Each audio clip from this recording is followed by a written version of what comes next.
Greetings, shepherds. It's Pastor Elise again for our Tuesday's installment on Faith on the Go. And today you're finding me in my backyard, actually right outside of where my garden will be later this spring. You can tell I still have a lot of digging to do. There are some green things coming up right now, but those aren't actually green things I want there. But we'll let those go for a little bit. So I'm outside in the backyard. So if a random cat decides to jump up on my computer and make an appearance with our church family, just totally disregard that. We have people from all over who have been joining our church family virtually through our Facebook posts, through our website posts, and even through our Zoom worship that happened this past Sunday. A special thank you to all of you who tuned in for worship this past Sunday at 9 a.m. It was nothing short of amazing to be able to be gathered back with you guys. And talking with many of you over the past 36 hours or so, many of you have mentioned to me that not only was it good to worship, but it was good to be able to worship together as a church family. At Shepherd of the Cross, that's a lot of what makes us who we are. We are a tight-knit group of people who we live on those relationships that we have with each other. So to that end, this coming weekend, we're hoping to enhance on what we did during our Zoom worship. And after worship, we have been able to establish that, yes, we're going to be able to send you off into small breakout rooms of about 3 to 4 users at a time. And so after our worship together, we're going to now be able to have fellowship together. So in preparation for the weekend, go to the grocery store, get that extra little bit of coffee or orange juice for the kids, maybe get some ingredients. You can make some cookies or some bars for yourself, for your family, maybe drop some off for other people in our congregation. If you don't have time to make something, just get something from Hy-Vee or a gas station. But prepare yourselves. We're going to not only worship together this weekend, but we're also going to have time in fellowship as well. This past Sunday, when we did gather together for worship, the main story that we heard together was the story of Lazarus being raised from the dead. And together we remembered two things from that story. We remembered that there's this promise that nothing, absolutely nothing, is too far gone, that God can't raise back up to new life. And we also remembered that even as we await that sign of hope, that sign of new life that we're now beginning to see all around us, even as we wait for that, we know that our God and our Lord and our friend comes and meets us right where we're at. Well, since Sunday, I confess I've been spending a lot of time outside. It's been absolutely gorgeous. And much like the rest of you, I've seen creation transform from winter into the spring. If you're curious, we do have some daffodils blooming outside our church building at Shepherd. And here at my place, I've been seeing those little purple flowers pop up around my house.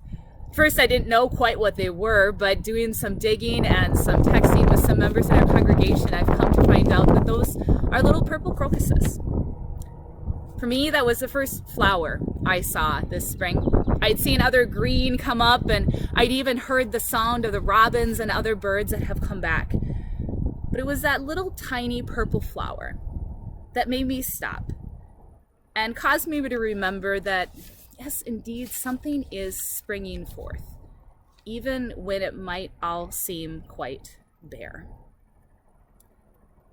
Well, in Isaiah chapter 43, the prophet is speaking to the Israelites about that very idea of something springing forth. By this point in the story of Isaiah, the Israelites had long been held in exile, away from their homeland, away from everything that they knew.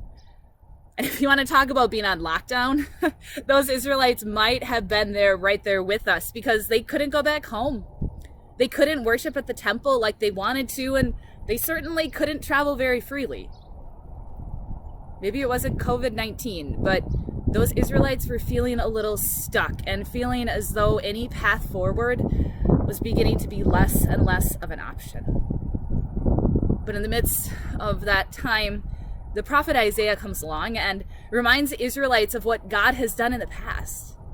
Remember, Israelites, when the Lord brought you up out of the land of Egypt? Remember when the Lord made a way for you to cross through the Red Sea? Do you remember that? Oh, and do you remember when all the Egyptians who were chasing after you were quenched like a wick and you were able to keep going on with your journey? Remember all those times that the Lord provided for you? and brought a way forward for you when it seemed like there was nothing left? Well, you remember that?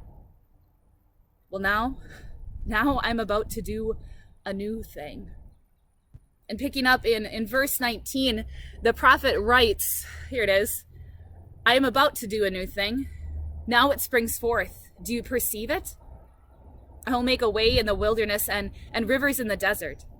The wild animals will honor me, the jackals and the ostriches. I will give water in the wilderness, rivers in the desert, to drink for my chosen people, the people who I formed for myself, so that they might declare my praise.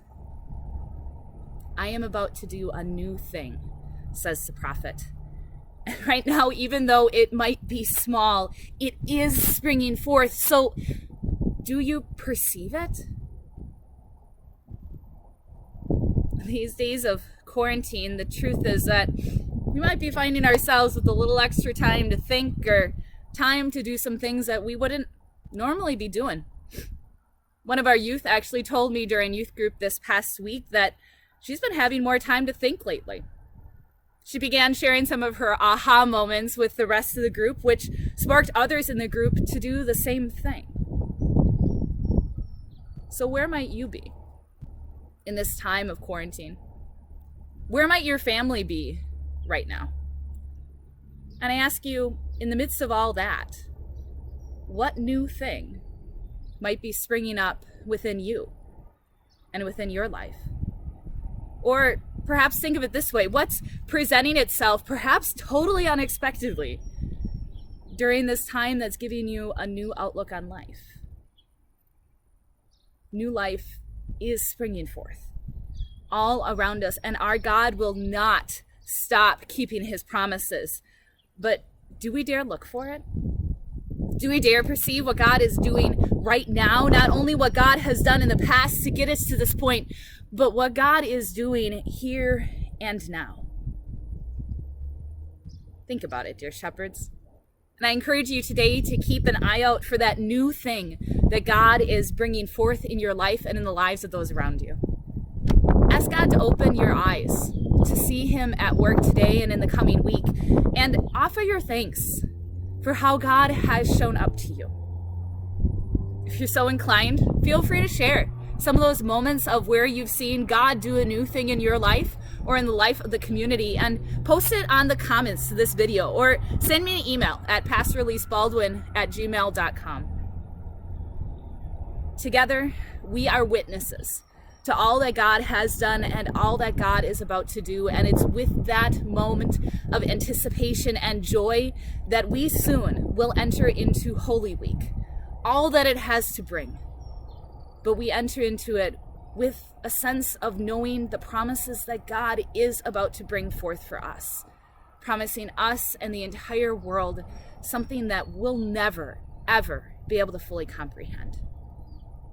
So as you go forth today, dear shepherds, look out for those signs of new life. Give thanks for them. Ask God to open your eyes so you can see those signs of new life and live into them with everything you've got. Blessings to each and every one of you as always, and I'll see you again tomorrow, dear shepherds.